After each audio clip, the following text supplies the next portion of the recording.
All right, welcome to the last COAG Colloquium lecture in the series dedicated to methods and applications. In focus this semester was reproducible research. So today we'll continue the streak of lectures on reproducible research and complete the season with that. So if you would like to follow today's lecture, please go to ialsa.github.io, COAG Colloquium 2014. And the fourth lecture will be available, or the fifth lecture on December 2nd will be available to you.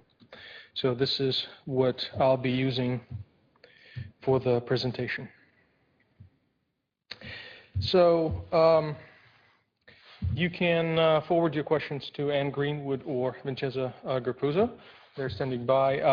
They will be standing by to answer and receive your questions and voice them. So if you have them, please send them to these email addresses. Quick overview of the series. Here's the lectures dedicated to reproducible research. I allowed to drop out the lecture that Brian Flaherty gave for the sake of the bigger picture right here, right? So we can see that today's lecture is the completion and the logical conclusion to the 4 lectures that preceded it, right? So we talked about data manipulation. So just a refresher, what data objects we were working with. This is the dataset DSL or data stage DSL that contains a number of variables. You can see them here: ID, a unique identifier, year, sex, race, birth months, birth year, attend. This is our key variable. This is our focal outcome. Here is an example of the scale on which this variable was measured. We're taking this this time to reacquaint ourselves with this because this is our data example for the rest of the lecture.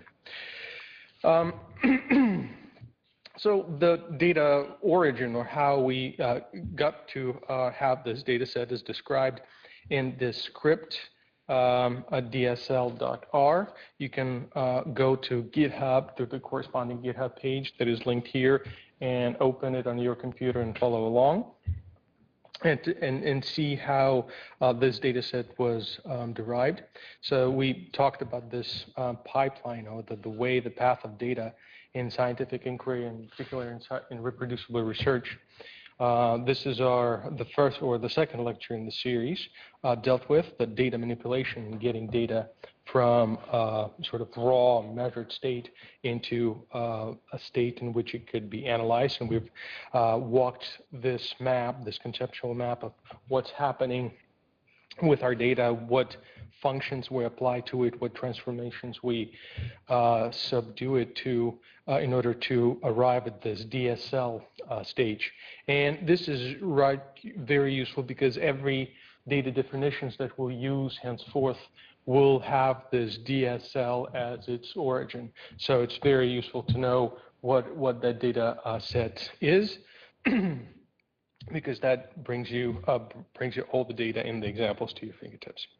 The next lecture dealt with statistical graphing, right? With graphing quantitative information on visible dimensions. And we dedicated an entire lecture showing examples of how we can use R code, how we can use ggplot, and a setting of options to create graphs like this, right? This is trajectory of observed trajectory of individuals. Each red line is a trajectory of one individual, and we sort of had to apply various ways to be able to see this overplotting, the patterns that were hidden by overplotting. So we had to get creative with our graphs and employ some tricks to see the data a little bit better. Next lecture, we saw how, so we know how to manipulate data. We know how to produce graphs, how to map those data to graphical dimensions. Now, in the next lecture, we try to recreate those patterns, those graphs,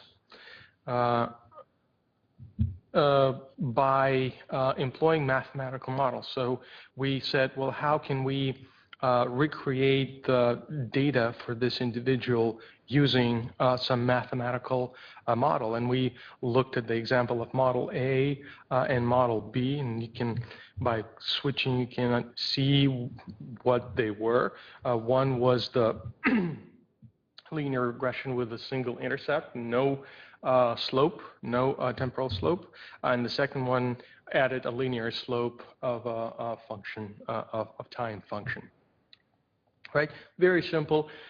We looked at these two models and realized that, well, it's not only enough to specify them and then estimate them, it also gets a little bit tricky to work with them, right? Because each model, when estimated, when fitted, is a series of indices, a series of basically numbers that needs to be processed, that needs to be interpreted in order to make any sense of them, right? So how you organize that inspection of that quantitative information that the model estimation routine gave you it is also quite important, because you need to make sure that you look at the things that you need to look in order to make reasonable comparison between models, and you also don't want to have too much information, because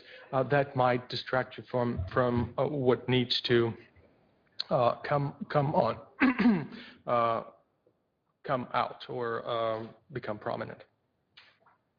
So we saw how R fitted these models and how it worked with getting these information out of that object model, right? So we took model specification, we fitted data to that, we got some results that was coded in as this object, right? And then we decomposed it into individual components, right? This is our deviance, this is our log likelihood, AIC, BIC, degrees of freedom, and so forth, a number of individuals.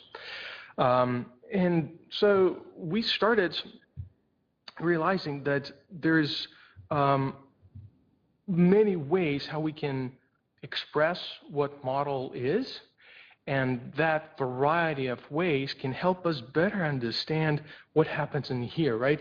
How for instance, what the change in AIC between these models tell us about this increase in complexity. Is that increase in complexity justified by the decrease in misfit as one or technical way to look at this, or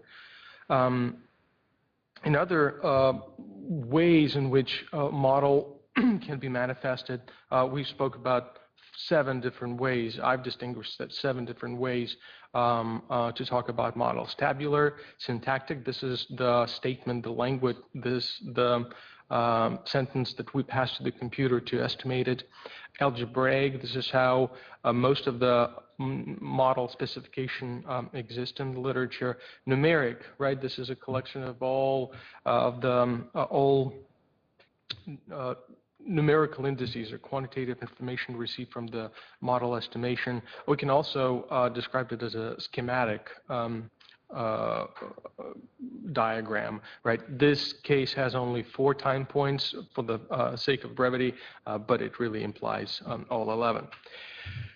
So today we've walked these 4 steps dealing with data, learning how to do graphs, learning how to do statistical modeling. So we're supposed to wrap everything up here. We'll bring it all together and produce a report. So the strategic goal that we're trying to accomplish here, we're trying to evaluate a series of models, right? This is as simple as that. And by evaluate, I mean to look at to compare and contrast, find the similarities, find the differences, understand them, right? So it's a complex process. You have to first become aware of the difference, right, structural, how these two mathematical structures are different, and then interpret the structural difference, and then try to project it onto the differences in estimated results, right? So there's many things. It's a complex thing that we need help, all the help we can get from the technology. So the tactical goal, how we will be accomplishing it, is we'll be designing and learning to use a dynamic document for model sequencing. So very simple. When I say dynamic document, it is you can think about this as a something you can print out or something that exists on your word processor. But it's really, I would like you to start thinking about it as a piece of software, because it implies a certain interaction with that information that is stored in there.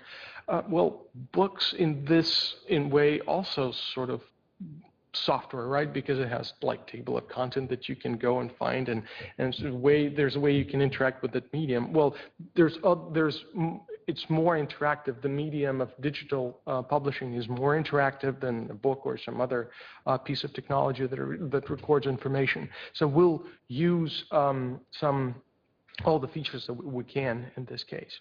So since this is a software, since I would like you to start thinking about this report as a software, we can talk about there's different ways how people may interact with that software. Well, one of them, you can simply use it, and that's not trivial in its own way, because you have to understand how that software works, what it's supposed to do, what's its limitations, how to make it tick, how to do it, what it's supposed to do, what you want it to do. So that requires some learning. Second, how you can interact with that, you can try to replicate it, basically trying to produce the same thing on your own machine, right? This is a dynamic document, this is a report, this is an HTML page. So you're supposed to be able to reproduce everything that I show you on your computer. Right, so that's another level of challenge, how you can interact with this. Next, you can try to tweak it and see if you can make certain changes in the code to make it fit your particular need. And this is where the real power of RStudio, R, and GitHub really happens, because you can take an example that sort of does roughly what you need to, and then and then adjust it by learning how it's constructed, how the code is constructed, and adjust it to your own need. Now,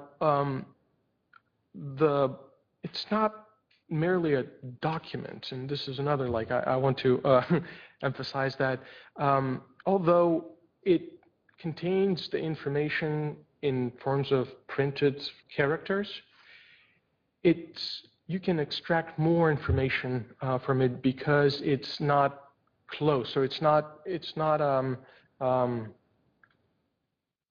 only a reporting mechanism, right? You can use that information stored in that report to produce knowledge, to extract from it something that was not intended by the designer. Right. So with that caveat, let's move on. So related to these three uses, I would like to distinguish three goals for today. Well, one is I would like us to understand how to use these sequence reports to compare models. What it is and how do we do it, and what model sequence, how do we do that? So second goal is how to run scripts to produce reports. And I will try to explain what some of the scripts are doing in the production of this report, so that when you're trying to recreate it, if you want to recreate it, you'll have a little head start.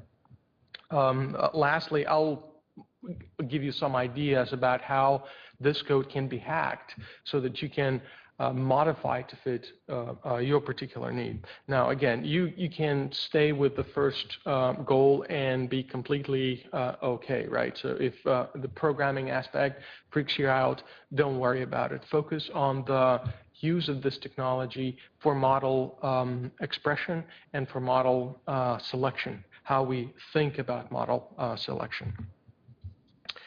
So, two recurring issues we'll be dealing with when we trying to understand this dynamic report and also trying to recreate this and reproduce this dynamic report. And I'll be talking to both audiences at the same time, so forgive me if sometimes something is not entirely clear to you, or sometimes this is boring. I'm trying to hit two baskets. So keep in mind, almost two hats. One, this is all you as a consumer. This is technology that you as a researcher can use to empower your modeling. And second, you're as a programmer. What do I do to actually make this mine, make this code mine? Two things, two questions that influence each other and sort of go in cycle, and you have to update your progress in cycle. One question, what models to estimate? What series, what specifications of models do we include in an array of models we want to look at, right? We cannot throw everything, garbage in, garbage out. We cannot, the attention span, the attention space is very precious. We don't want to put a model that does not belong there or should not be there. Secondly, second problem or task related to that, how do we express each model? And those two decisions are heavily related. And once you settle on one, it restricts the other in some way, and then you go try to fix the one, and then it reverses, and it's a never-ending, and it's a cycle that the changes in one exposes problem in the other. So you have to sort of find an equilibrium in that, so that you can actually do something. So when we talk about these two issues, what models to estimate and how to express these each results, we're talking about model manifestations, those 7 ways to manifest a model, and model sequence, an array, a series of models. Let's tackle the first issue. What models to estimate? Well, let me give you a few ideas. All right, so let's look at these and see if we can make sense of that. And I do apologize. It does require a little of advanced knowledge of multi-level modeling, but hopefully you'll be able to see the gist of it in order to follow. Let's look at this first model, right? We have here we have 9 different models, and this is our F group, and this is a group of models that contains 0 random terms, right? This model M0F, so we have the name of the model and then the structural form of the model. M0F, M1F, M2F. So let's try to make sense of the naming convention and the arrangement so that we can move in the space of these models a little bit easier. Here we have a null unconditional model. We basically predict we fit a single intercept into this data. Here we add a slope, a linear slope. So these would be equivalent to those model A and model B that we've seen in the previous lecture, right? This is model A, intercept only. This is model B, intercept and slope. And here we added another time term. We add a quadratic term of the time. So now we have this progression of models that change logically, right? So every time we move to the right, we add another time variant predictor, in this case time predictor, a linear time, and then we add quadratic time. We can continue. We can add cubic time, maybe some spline function or whatever. That's a slot for time level 1 predictor, time predictor. Now, let's look at what happens when we go down in that direction. Well, in this model that we've seen, that we're familiar with, the null model, when we go down, the name changes from M0 to M0A, and we have a predictor, a time invariant predictor, attend PR, that predicts the intercept of this level 1 equation. Now, how do I know it's time invariant predictor? Well, I know the data, and so that's how I know. So I probably no, it doesn't have a note. This measure was taken in 1997 and measures the same thing as the outcome that we study, that is the frequency of church attendance in the last year. However, in this case, PR stands for parent of the respondent, so that measures the quantity, the frequency of church attendance in the past year of the primary caregiver of the respondent in this data set. So we're trying to see whether we can predict how frequently respondents attended church over the years based on how frequently their parents attended church in a particular time in the past. Okay, so that's what this predictor is. We can change this predictor to, let's say, sex or race or some other categorical or continuous predictor. I've chose a continuous predictor, time invariant, because it's the easiest to demonstrate, so we can interpret it straightforwardly. Okay, so going down, we see that we add a predictor, a time invariant predictor, onto the second level. In particular, we're starting to predict, we're predicting the intercept. The same thing happens in this column. So every time we move one place, one step down, we add a predictor, attend PR, the attendance of the parent, to the intercept of the first level. Same thing happens here. So the third level, or the third row of this super matrix, adds the predictor attend PR to the slope of the first level. Right in here, we add yet another predictor attend PR to the quadratic term of the first level equation, right? So we can sort of generalize this layout as rows, or when you move to the left or right, you change level 1 predictors, right, in a particular pattern. When you move down or up, you change level 2 predictors. Now, the reason why I took the time to arrange it in this way is because we have this structure that makes sense, and it makes sense to, when we say the number of the model, we just say the name. Let's say M2AF. We know that F first stands that there is no random terms in this equation, and this is a typo. This should not be here. It crept it. So this, never mind this. This is a typo. Where was I? Yeah, so when I say M2, let's say M2BF, F implies that there's no random terms. All models in this group do not have any random terms.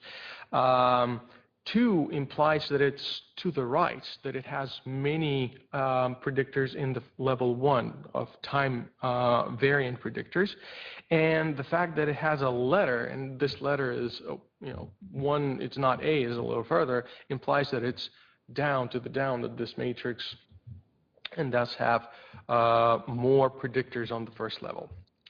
Okay, so now with this structure in hand, we can make change. We can implement this change and create 9 different models that would be different only in one respect from their predecessors, right? So there's a group F and there's group R1.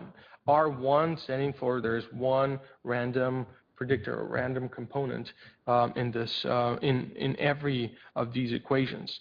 And see that the model names M1, M1A, M2A, they stay the same, right? It's only the ending that changes, right? So now we can express 19 models, and we can stay relatively comfortable with understanding what name represents what model and how each model relates to another model. We can start finding interesting things. For instance, let's see this model M2R1. This model could be extended or could be simplified as this model, and comparing between these 2 models represents the test for the coefficient gamma to 0, right? It's a significant test for the linear slope. We can also compare this model to the model M2A, and that would be test for significance of the coefficient gamma 0, 1, or it's the test for significance of the linear slope predicting the intercept of the level 1, and so forth. So we can, from every model, we can make a step or 2 and identify the comparison that could be used as a significance test for decision making regarding which model is better and which is worse. So let's add more. Let's see if we can add more random components to to our models. So here, naturally, we cannot add a random component to the non-existing linear slope, and no slope exists here as well. So when we add more, when we create a set of models with 2 random components, these disappear. And again, we can verify that the names of the model remain the same. It is only the ending that change. So now we have 18 plus 7, that's 26 models, right? So we're getting there. And finally, we can there's 4 models to which we can fit 3 random components, and they are as they're shown below. So that is the total of 29 models. It's pretty good, right? This is where having some computer assistance can come very handy, because think about all the comparisons you can make. You can get lost. So as you can generalize, here's the map for these 29 different models. You have the names of the model that stay the same, that correspond to how many predictors exist on the first level and on the second level. Here's how the order into which the predictors on the second level enter. Here's how the predictors enter on the first level, right? And the stars refer to the group or to the number of random components in each of these equations. So you can represent each of these models very fast and still understand what's happening. Okay, so you can see the structure now. It's no longer hopefully not cryptic. So if we take all these 29 models and we process them, right? So we estimate them, and then we take, as we did models A and model A and model B in the previous example, and extract all the interesting information from them. So we took AIC, BIC, and deviance. Let's see if I can make it a little bit bigger. right? AIC, BIC, and deviance, and they are in these colors. You cannot really see the colors very well, but trust me, they are there. The problem is they're very, very small, right? Deviance is the sum of a -2 log likelihood of the entire misfit, right? So here's the pattern of data that we observed. We fitted our models. The difference between our modeled data and the observed data is the discrepancy function that is directly related to the amount of deviance. Then we can make certain adjustments to that deviance to better account for the model complexity and the property of the sample. So when we make adjustment called AIC adjustment criteria, or information criteria, we penalize the model for the complexity. So the more complex the model is, the more penalty is going to be. BIC also adds a penalty for larger sample sizes. So smaller sample sizes are going to be rewarded.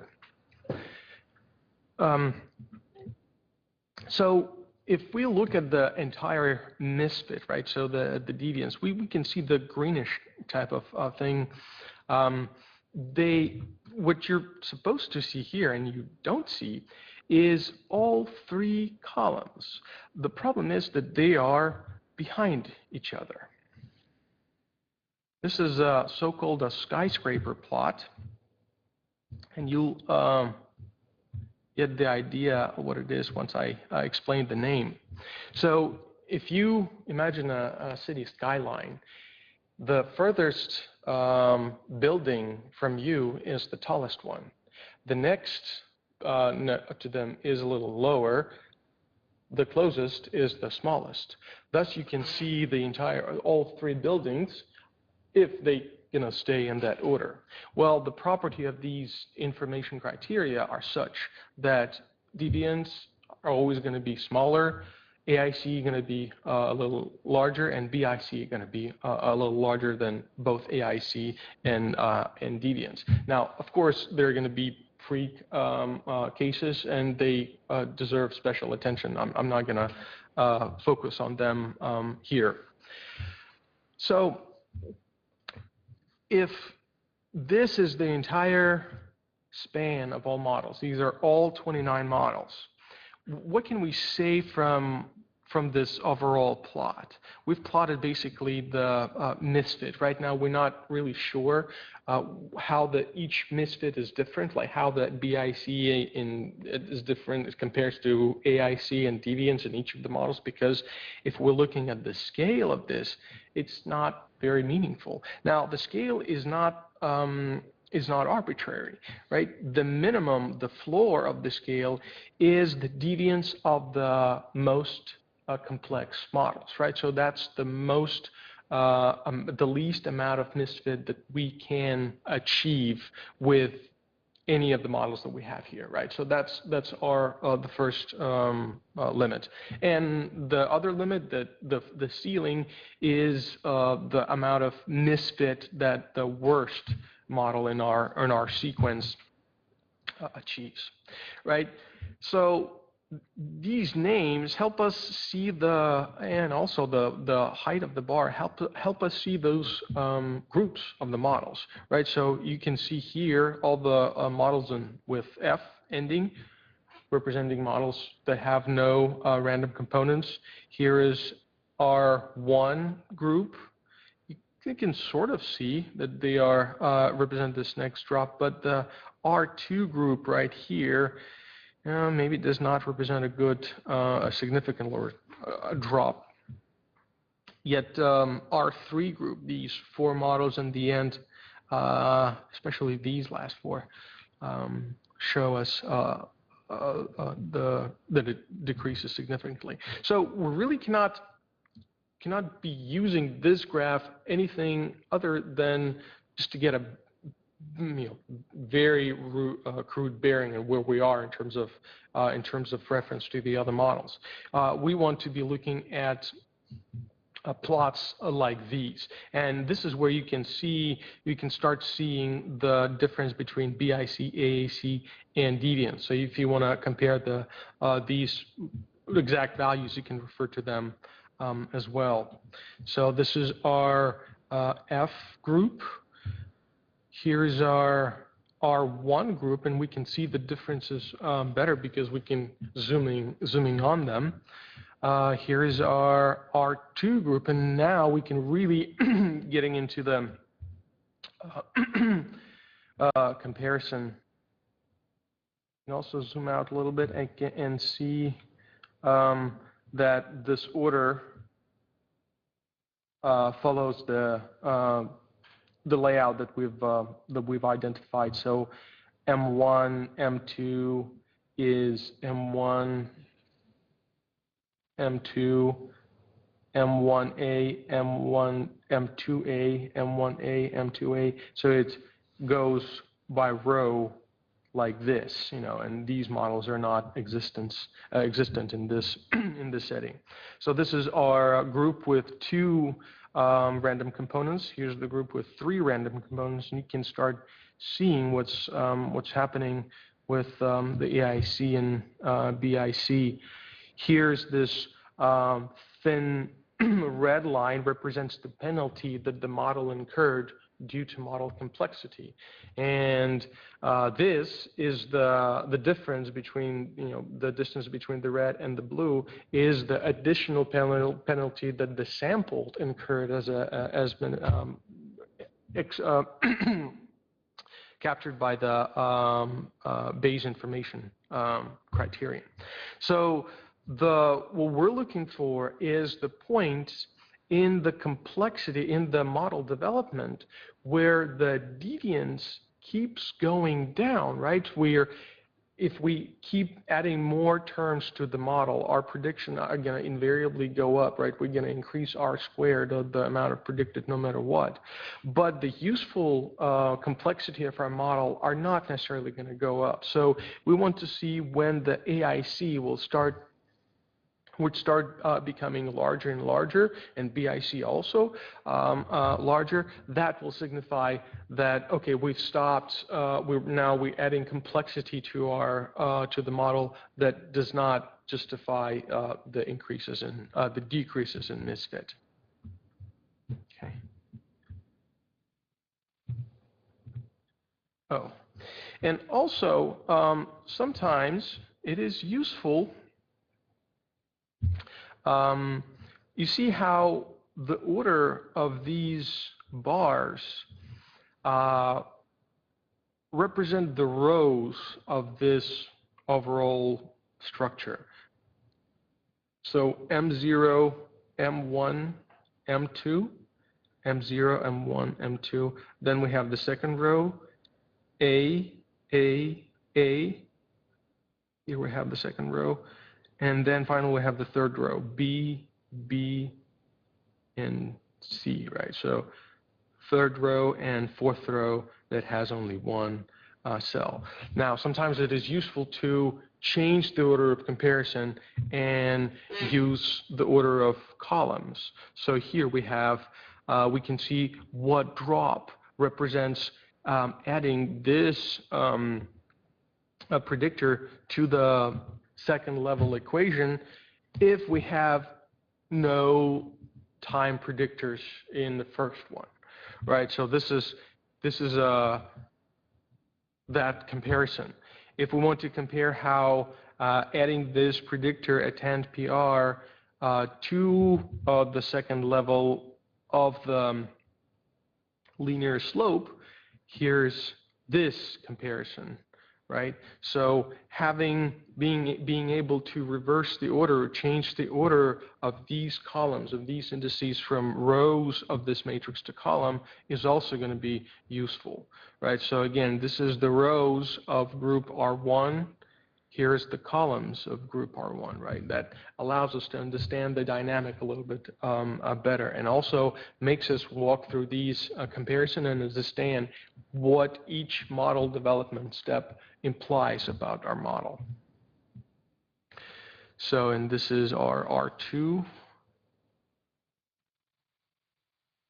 And finally R3, which is basically only these four models, so it makes no difference how you, what order you do them. So two recurring issues: what models to estimate and how to express each result. We've just done the first one, what models to represent. This is how we decided to record them and to organize their notation, right? Because we're dealing with many models. We're working with almost 30 models. We need some efficient way to do that. Here's one, how we can record it. So now we're up to the next challenge. How do we express each result? How do we capture the essence of that, each of those 29 models, and then compare them? Can we compare only the misfit of that model? We can. That's one way to compare them, but that's going to tell us only a little bit, or only a fraction of what it can. So what can we do? Well, we're thinking about, this is where model manifestations come to help, right? So let's look at this example of this model print. Here's a little guide of the sections that this model print contains.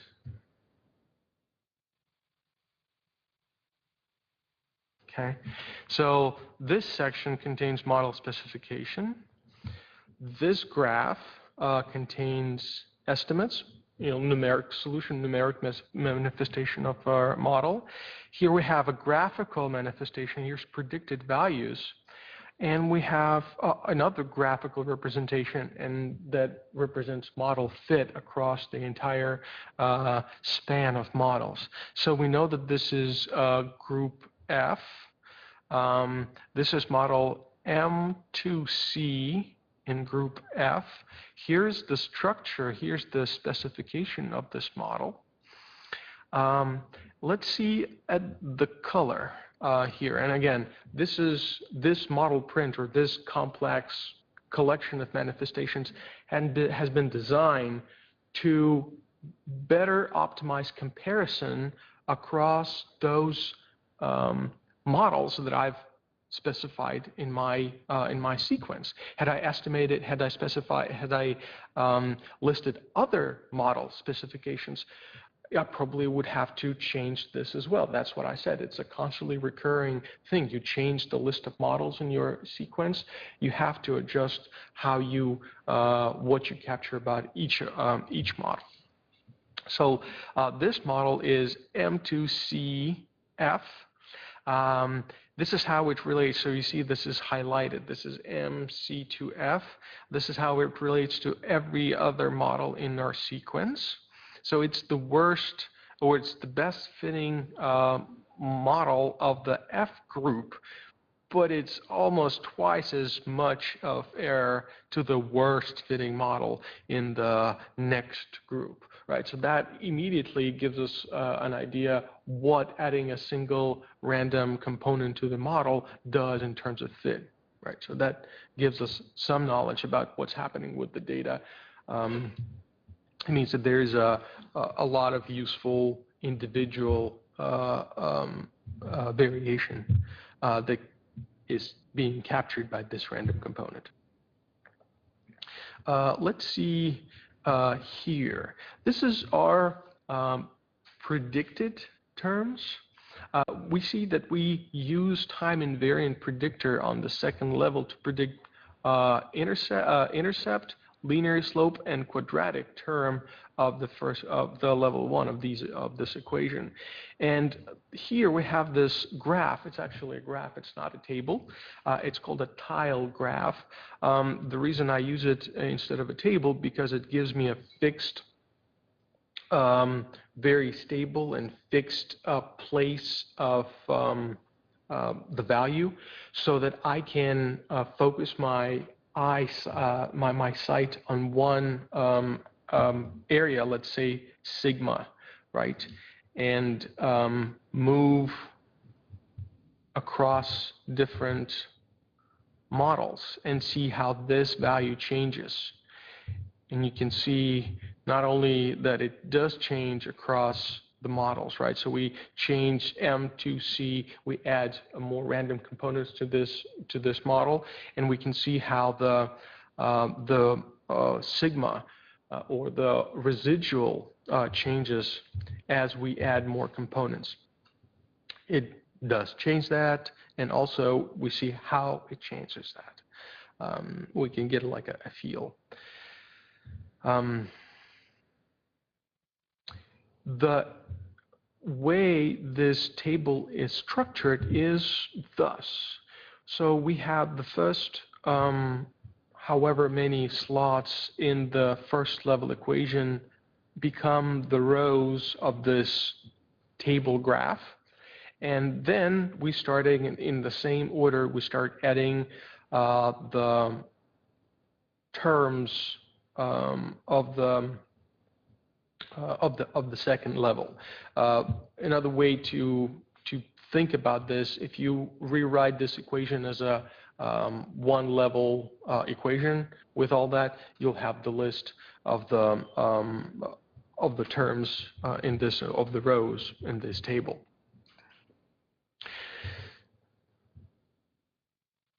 So let's revisit.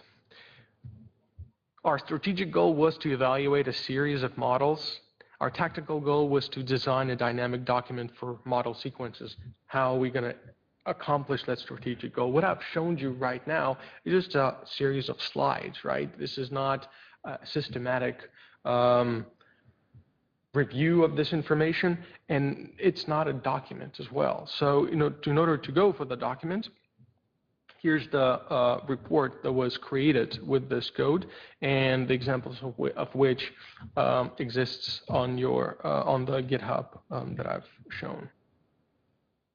Okay, so this is a web page. This is HTML document that contains all the information that I went over just now, but in a more systematic way. So we have this menu here that would take you to the item, take you to the graph, take you to the print of the corresponding item. So overview, total 29 distinct models. This is what I've just showed you. This is our general form. If you would like to express it in a general term, this is where you would go. Thus, you can adopt this to other models and specify your own models. We'll have a little heads up with that. Here we have individual model prints. And as I click, I go through all the array. Now you can see this little mini map narrating where I'm going in that space. So now, if I want to go back, you can do that by holding Alt and then moving the arrow key.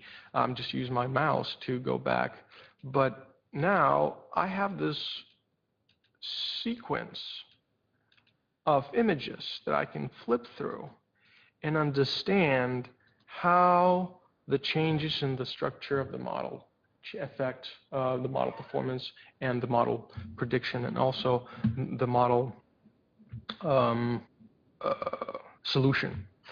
Now I can do that. I can click through other lists, but let's see if I can do the following. Let's see if I would like, instead of going row by row, I would like to move in a different order.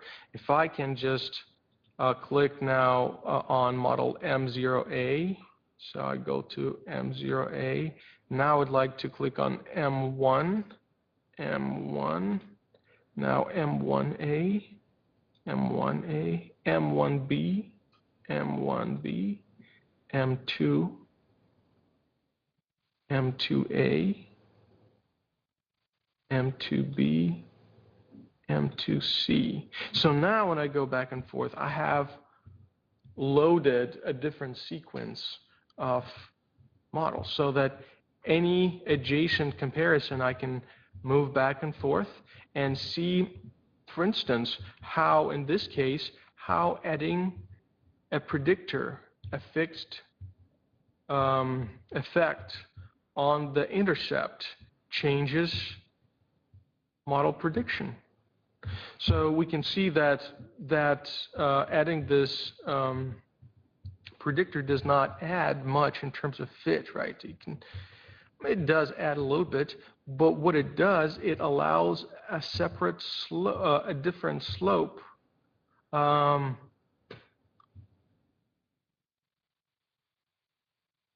the model prediction, individual model prediction, those thin red lines reflect that.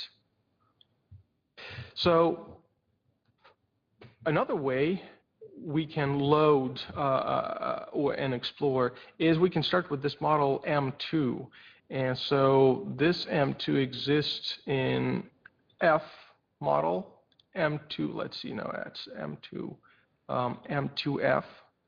And let's find the same model M2 in group R1, M1, I'm sorry, M2.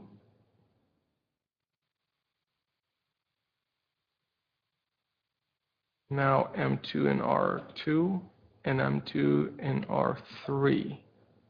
So now we've loaded that, and we can move and see how the same structure of a model is affected by adding every additional random component, right? So within this, let's see how, let's say, sigma changes, and compare that to how the same sigma changed under different condition, right? So having this ability to review the sequence of information, any particular information, we can focus on sigma, we can focus on standard deviation of the intercept in this, you name it, allows us to develop a feel that otherwise working with paper might not give, a feel of how the model, the structure reacts when you change something to the structure, right? That should give us a deeper understanding of what's happening with the models.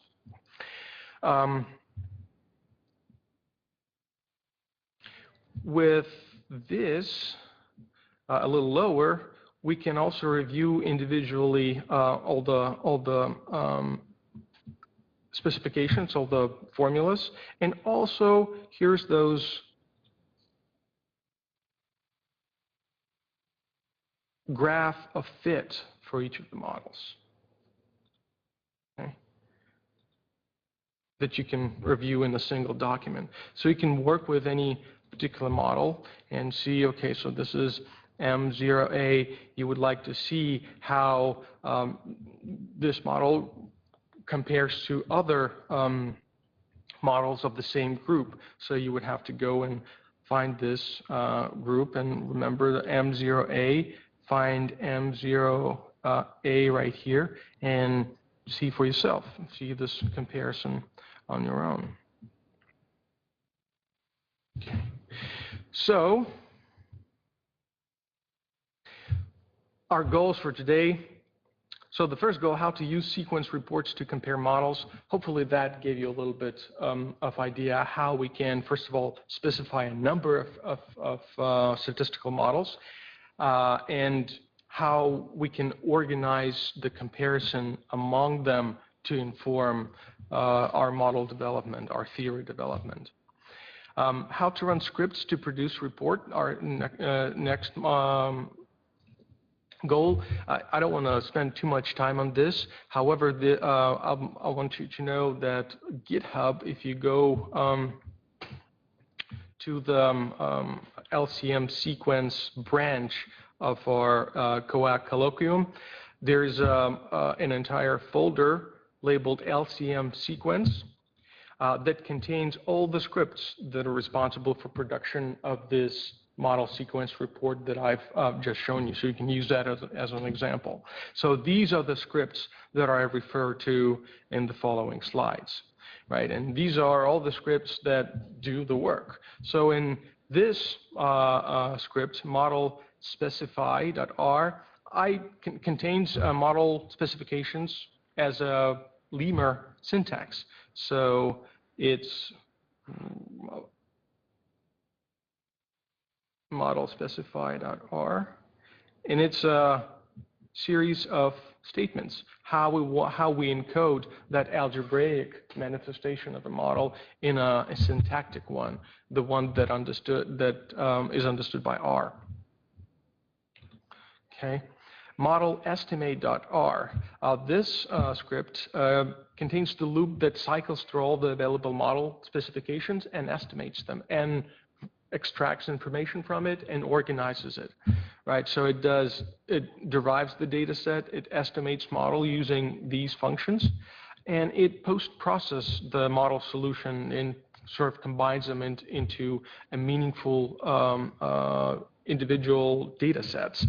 And this script, model collection solution, combines the data sets and further processes that so that we can analyze that as a secondary data set. These scripts are responsible for the individual graphs that are shown in this model print, right? So this is a separate script, this is a separate script, this is a separate script, and these are here, right? Two fit graphs. This is where you'll find.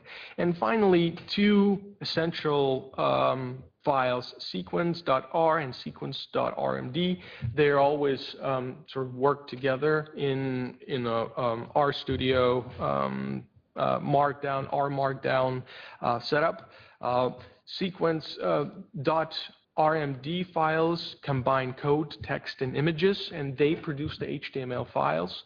And the .r files contain all the scripts, namely they source all the scripts that we've mentioned before and create the mosaic graph for each of the models. This mosaic graph that I've mentioned before. So this is the scripts that you would go to if you wanted to replicate this. So this will give you a head start. Finally, how to adapt code for other examples. Here's some ideas how you can hack this example. In sequence.r, you can change the definition of the data. So you can select the data that interests you. You can, for instance, select only people in a particular cohort or particular race or whatever other restriction you want. You can change the predictor from this attend PR, the attendance, church attendance of parents, to something else like sex or some other predictor. You can change the graph in this display to account for conditional values that you're interested in. So you say for the condition for the predictor value, everybody who has 5 on those, what's going to be prediction generated under those conditions. And finally, there is another example that you're welcome to look at, another model sequence to see has a little bit more models and contain up to 4 random components, but that's for your perusal later. So final thoughts. 2 concepts I would like you to take away from here. One is model manifestation, the idea that you can express the information contained in the model in different ways that have their own advantages and disadvantages. And second idea is model sequence, and that is organic array of models that has some structural coherence to it so that the movement in it can imply some meaning in the interpretation. Secondly, 3 ideas that I wanted to leave you with. First is this idea that report is really a software, right? Where it's going to be as intelligent as you're going to design it. So the more information you're going to put in and anticipate, the more information is going to deliver. And we should really treat our report writing as a software development and anticipate the experiences that users should have in terms of insight and knowledge acquisition. Second idea, this idea that even though models compete in significance testing, right, we're always place two models head to head and ask them to figure it out which one is better. While they do compete in one sense, they really collaborate in others in a very important way, because we really cannot understand what model says unless we can compare it to something else. And the more things we compare it to, the more the fuller our understanding of that model becomes. So from that perspective, the models that surround our selected model is the real meaning of the model that we've selected. And lastly, as it became apparent to me in developing this topic and this piece of technology, science and art and design and technology is so intertwined nowadays that it really does pay off to think outside of the box and try to seek solutions in unexpected places. So I do encourage you to experiment and play and treat science as art and as something fun and applicable. So with that, I'll leave you, and here's once again the emails you can forward your questions to. So thank you.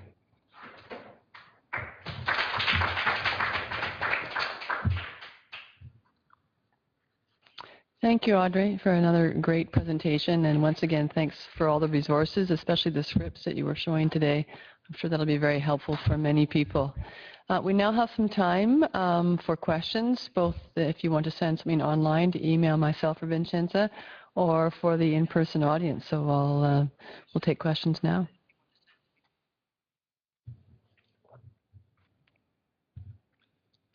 I'll start.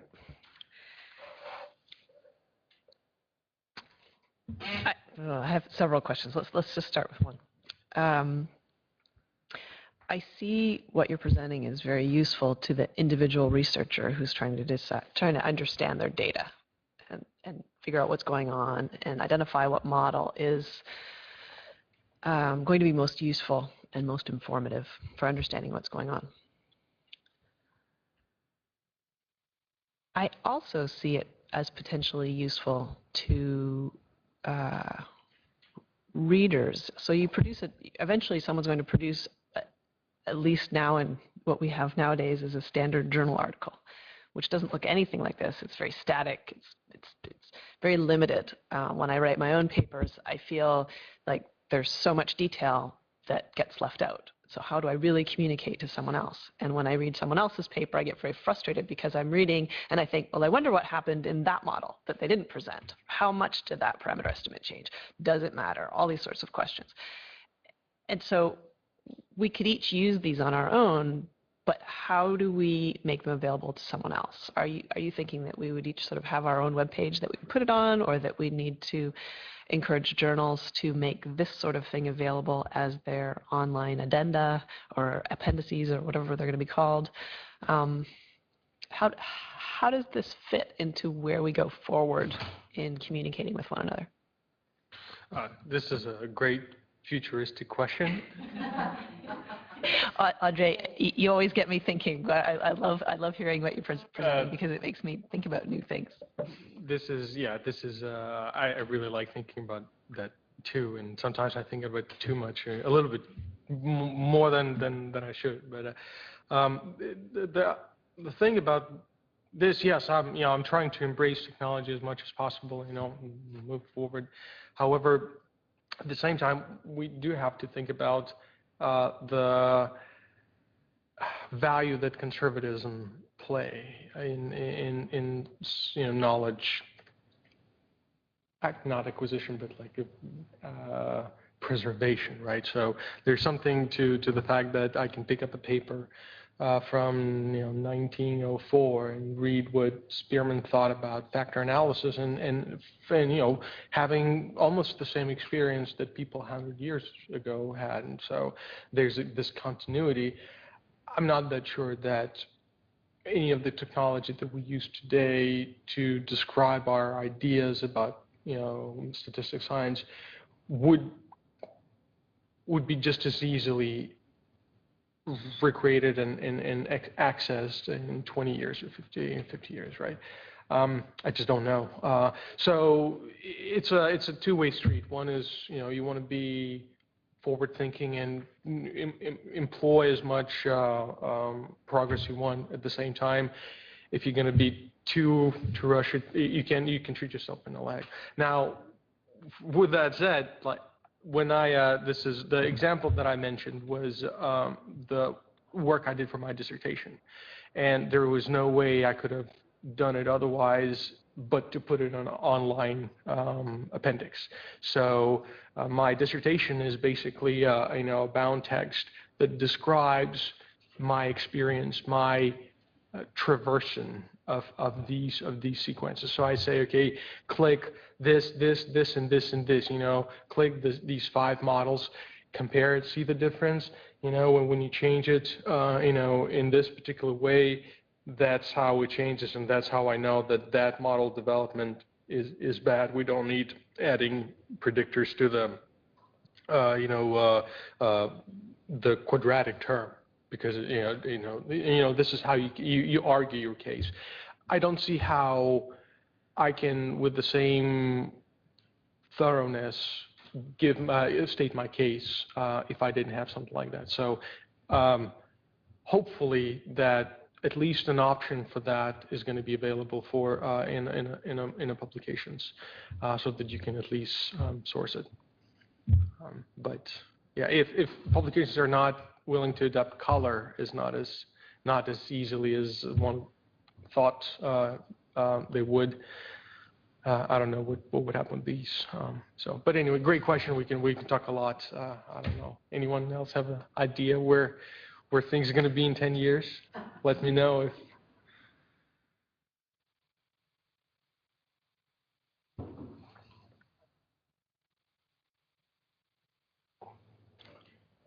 I'm not very good at predicting the future, but I can talk about where we are now. And the other use or extension of what you're doing is not only to compare models within a study, but to compare models across studies, and to understand whether, even if there's sort of some, I don't want to use the word fixed, but I can't think of another one at the moment, if there's some sort of set difference between studies, but they follow a same general pattern as you add predictors, then are we able to somehow understand the commonality in what we're seeing across different data sets, which I suppose we could see without a nice organizational structure like this, but this would facilitate making those comparisons. And so from my perspective, thinking about where my next few years are going to be, looking at multiple analyses across multiple data sets, this is a really appealing, a little bit frightening, but really appealing way to go, because the fact of the matter is that we're looking at so many different models, and we need some way of helping organize all that material, and this is a great way to go. Definitely, it's another way to address the things that I think is a crisis. It's a crisis of information overload in analytics, right? You're given so much cognitive load that you start losing things. So we need some aid. On the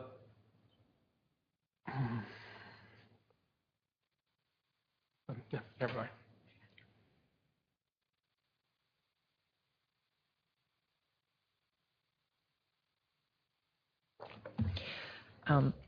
I'd just like to add a thank you for your hard work and your sharing of all these wonderful ideas with us over the past several weeks. I guess at this point it's a couple of months of lectures, starting off the COAG lecture series, and also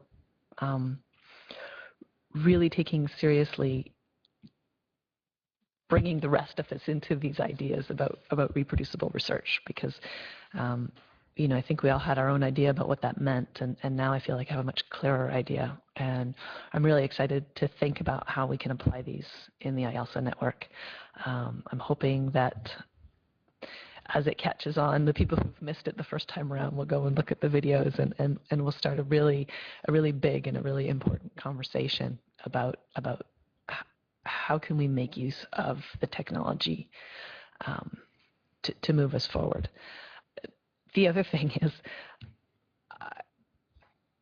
although I feel not prepared myself yet to do it, and although the students who might hear me say this might panic, I think we'd be doing them a favor to help them learn this sooner rather than later, because getting it on the ground floor, learning it when you're in the mode of learning, as opposed to trying to learn it when you're in the mode of trying to juggle too many other things, is a really important thing. Anyway, we need to go for it. Yeah, two things I wanted to add. Yeah, this is probably not a. So the previous 4 lectures, I was able to be very specific about code. This is what you do. Here's the effect you get. Now, in order to do something like this, you have to jump up the level of complexity by a few orders. So you have to combine functions and scripts and coordinate that, and it would be rather difficult to show you in 45 minutes how to get that done. So hopefully this is just enough to get you an idea what can be done, and you can I'm here, you can email me, you can get in touch with me to see how you can use this as a jumping, as a start for your own thing, and I would be very excited to help you in any way I can. Secondly, when you mentioned this across studies comparison, imagine that we have 2 studies of approximately similar data. We have a replication, and we compare 2 models from 2 different studies. Simple linear regression, intercept and the slope.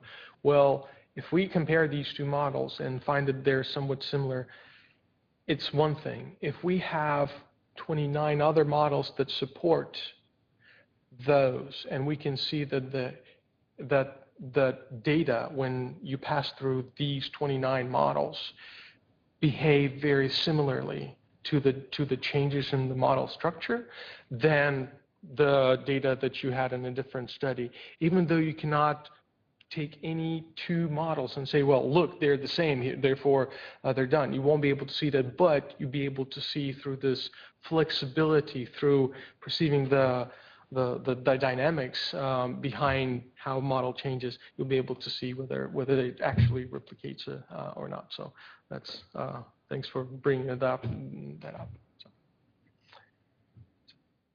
Thanks.